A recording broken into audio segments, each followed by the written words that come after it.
Bonjour à tous et à toutes, c'est Priscilla de mon univers à broder et je suis ravie de vous retrouver aujourd'hui pour cette vidéo sur laquelle nous allons apprendre ensemble aujourd'hui à broder une roue festonnée. Alors, vous le voyez ici sur ce modèle, c'est le mandala Zoé de mon univers à broder. Vous le retrouverez sur la boutique en ligne. Je vous mets le lien du modèle dans la description de cette vidéo. Et vous pouvez le retrouver très facilement en kit complet ou bien en toile imprimée sur notre boutique en ligne. Alors, la roue festonnée, c'est ce point juste ici. Et nous allons la prendre sur ce pétale ici en couleur 304 qui est un rose fuchsia, comme vous le voyez. Voici, nous allons nous fixer à l'arrière de notre toile, comme ceci. Je vais passer en dessous d'un point. Hop, et je passe dans la boucle. Mon fil est bloqué. Alors maintenant, il vous faut sortir sur l'extérieur du cercle.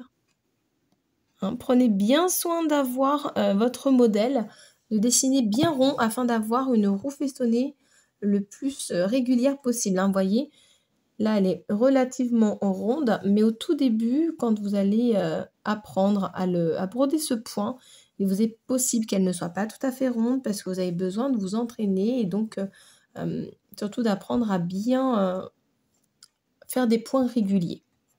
Alors vous êtes sorti à l'extérieur, vous mettez votre fil sous le pouce et voyez ici, j'ai fait un point.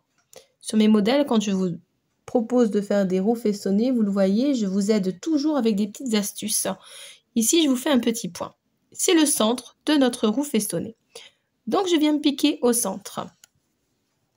Mon fil est sous le pouce et je vais venir piquer, ressortir mon aiguille à peu près 1 mm ou 2 mm de là où mon aiguille est sortie. Je remets mon fil sous le pouce et je repique dans le centre. Je viens de nouveau piquer à peu près 1 mm ou 2. Il vous faut être régulière. Vous pouvez les serrer davantage, vos points.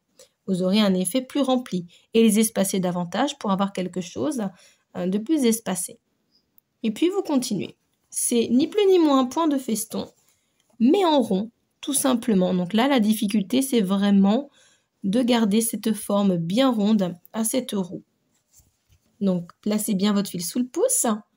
Je pique au centre, toujours dans le même trou. Je pique toujours dans le même trou. Et voilà. Vous voyez mon fil, comme il se place, et je passe dans la boucle. Vous voyez? Comme ceci, vous voyez bien que ça vous fait une boucle. Et quand je tire, hop, ça place à mon point de feston. On va continuer d'avancer. On pique dans le même trou au milieu. Puis, on vient faire sortir notre aiguille sur le rebord extérieur.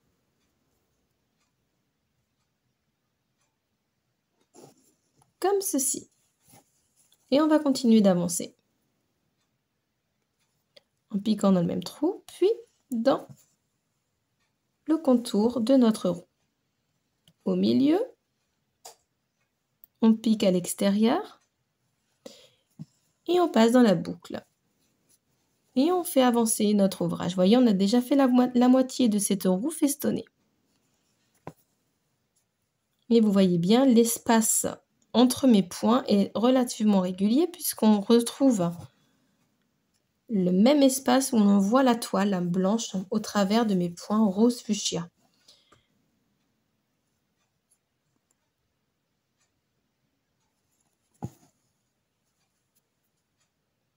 On pique au milieu, on ressort sur l'extérieur tout en passant dans la boucle. Ne tirez pas trop vos points non plus. Gardez toujours la même tension, posez votre fil sur la toile. Ce n'est pas la peine de tirer ou de serrer vos fils. Ça va abîmer votre toile et votre motif va être déformé. Donc surtout ne tirez pas de trop. Je pique dans le trou, toujours, et je viens de nouveau à la base de ma roue festonnée. Et comme vous le voyez, je suis arrivée au bout. Et pour terminer mon point, ce que je vais faire, regardez, vous voyez mon fil où il est? Mais je vais venir piquer juste ici, juste derrière pour le bloquer. Voilà ce que vous obtenez. Une fois que vous avez fait votre roue festonnée et elle est bien ronde, il ne me reste plus qu'à fixer mon fil sur l'arrière de la toile.